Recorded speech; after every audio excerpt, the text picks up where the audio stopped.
On time and in the seat is my guest tonight, John Densmore of The Doors. Welcome, John. Thank you, Jim. Nice to be here.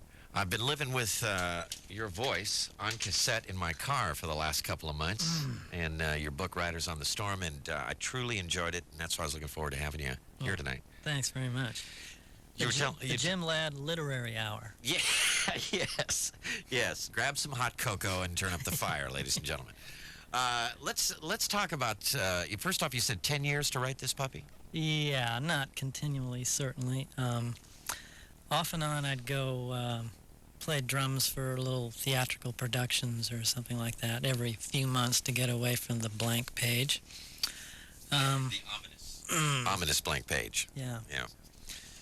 So, yeah. Now, did you describe the moment? I mean, it's interesting to me as someone who's gone through this experience.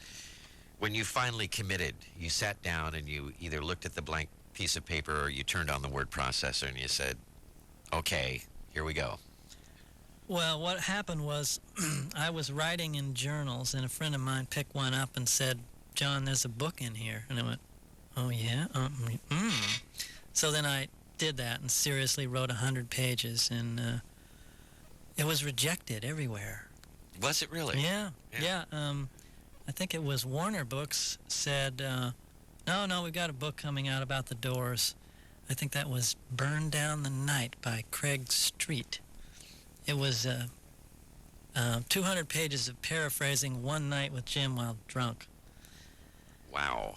Didn't sell. So it did seem for a while that everybody but the Doors was writing books on the Doors. There's an amazing amount of books out there. A lot of books, yeah.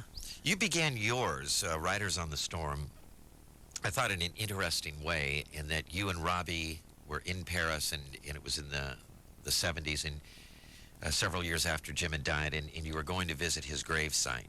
And you describe the journey to his gravesite and how that affected you. And then when you got done, you went back to your hotel room in Paris and you sat down and you started to write Jim a letter. Right. I thought that was very interesting. And you kind of come back to that letter throughout the book. Yeah.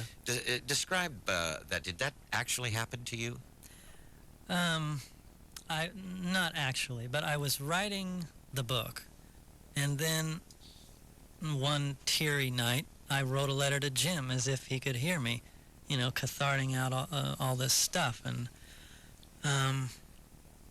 then the next day I thought, gee, maybe I'll do this some more, and drop it in here and there where I want to, speak directly to him. Yeah, I thought that was very interesting because it is, and again, I listened to this book, which is the first time I've done that, but your voice is completely different when you're reading the book and when you're reading that letter. It's two different feelings altogether.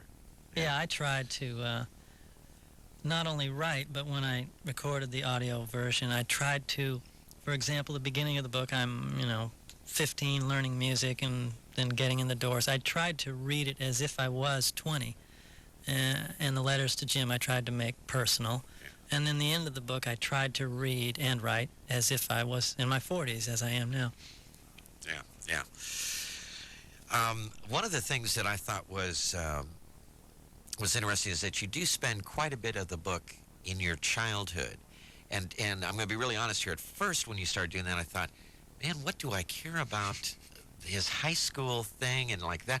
And then the more you went on with it, I thought, no, this is good, because by the time you got around to setting all of that up, it really gave me a feeling of being, well, wait a minute, here is a guy growing up in a normal household, in a normal situation, who's thrown into this extremely abnormal situation. So, well, maybe I better go back and edit a little. I don't know, Jim. No. I thought the young teenage college period was about 20 or 30 pages, but I don't know. Oh, it seemed much. No. No, but I thought it was very good in giving us a sense of this is a real person going through all of this stuff that's going to happen later on. Yeah, well, that was it. I was like a middle class kid, and then I became a public person, and that's why I also, besides my career gushed out my personal life, relationship problems, and I wanted to show that public people have to go to the bathroom as well. Yeah. You were very forthcoming about that, and I really kind of that was something that scared me when I did it. I wouldn't do much of that, and for a number of reasons. But I was surprised you were very honest and very forthcoming about your personal relationships with people. Well, actually, it was more forthcoming, and some of it was edited out. So there you go. Really? All right. My guest tonight is John Densmore of The Doors. Let's open up the telephone lines and get you involved in this conversation.